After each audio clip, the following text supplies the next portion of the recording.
وقف ترمیمی بل 2025 پارلیمنٹ کے دونوں ایوانوں سے پاس ہو کر قانون کی شکل اختیار کرنے کے بعد ملک کی سب سے بڑی اقلیت میں سخت ناراضگی دیکھنے کو مل رہی ہے۔ نفرت کی سرکار نہیں چلے گی، ظلم و ستم نہیں چلے گا۔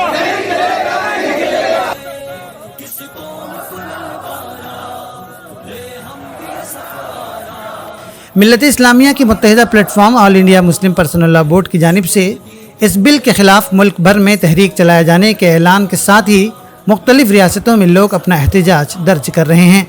بورڈ کی قیادت نے مسلمانوں سے پرامن رہنے اور شرپسند عناصر کی طرف سے ہوشیار رہنے کی تاکید کی ہے۔ بالخصوص ہماری نئی نسل کے ان جذبات کو قدر کی نگاہ سے دیکھتے ہیں، مگر ان سے اپیل بھی کرتے ہیں کہ وہ جوش کے ساتھ ہوش کا دامن نہ چھوڑیں۔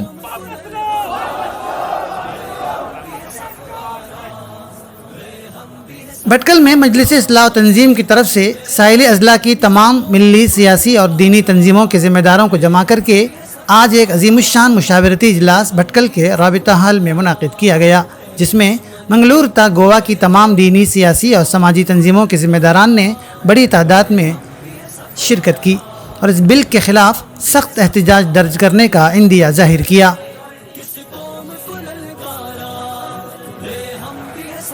مشاورتی اجلاس کی صدارت مجلس اصلاح و تنظیم کے صدر عنایت اللہ شاہ بندری نے کی۔ اجلاس میں کلیدی خطاب کرتے ہوئے all India Muslim personal law board کے اساسی رکن مولانا الیاس ندوی نے وقف ترمیمی بل کا تفصیلی جائزہ پیش کرتے ہوئے اسے مسلمانوں کے ملی اور دینی تشخص پر پوری منصوبہ بندی کے ساتھ کیا جانے والا حملہ قرار دیا۔ مولانا نے حکومت کی بدنیتی پر سوال اٹھاتے ہوئے اسے مسلمانوں کے ساتھ ناانصافی بتایا۔ مولانا نے واضح کیا کہ بورڈ کی قیادت نے اس مسئلے کی نزاکت کو سمجھتے ہوئے قانونی دائرے میں رہ کر اپنی ناراضگی ظاہر کرنے کی ضرورت پر زور دیا ہے۔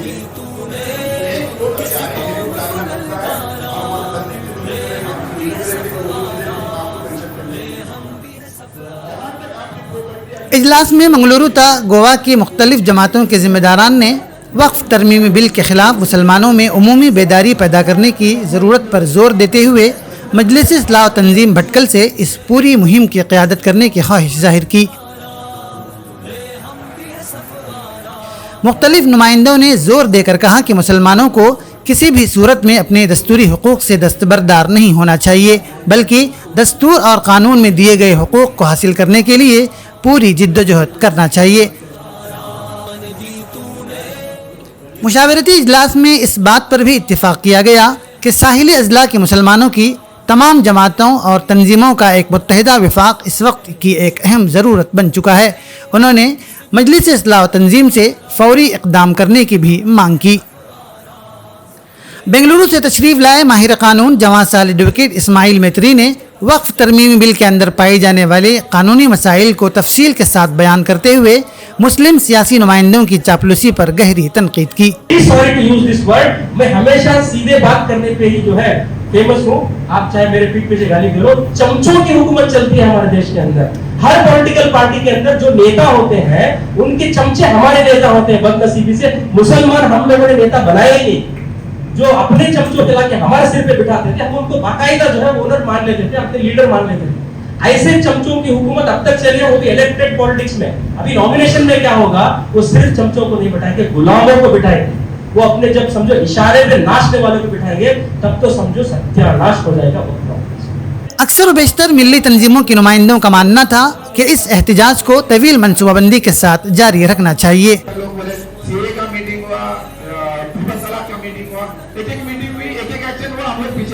اگر اس طرح سے کام کریں گے تو آگے چل کر کے یہ لوگ تب تک چپ نہیں بیٹھیں گے جب تک کہ مسلمانوں کو دوسرے درجے کا سٹیزن اور دین کی پریکٹس بھی اسی طرح سے کروائیں گے جس طرح سے وہ لوگ چاہتے ہیں۔ اسی لیے میرا ایک گزارش ہے، ایک سیکوینشل ہے، باقی سب چیزوں کو بالاحصاب رکھ کر کے کسی پر بھروسہ نہ کر کے کوئی پارٹی رہنے دو یا پھر کوئی رہنے دو۔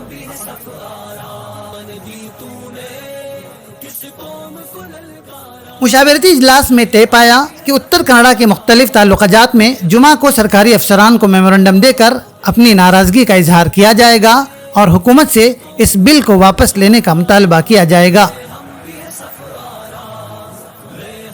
ملک بھر میں ہو رہے مختلف مظاہروں کے بعد اب سوال یہ ہے کہ کیا مسلمان اس بل کی واپسی تک احتجاج جاری رکھیں گے یا پھر اپنے دستوری اور قانونی حقوق کا استعمال کرتے ہوئے اس بل کی قانونی حیثیت کو عدالت میں چیلنج کر کے اپنا حق حاصل کریں گے۔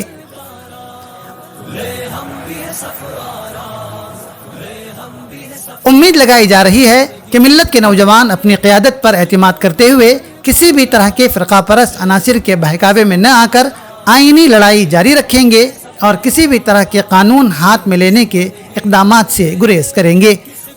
بیورو رپورٹ، فکر و خبر نیوز۔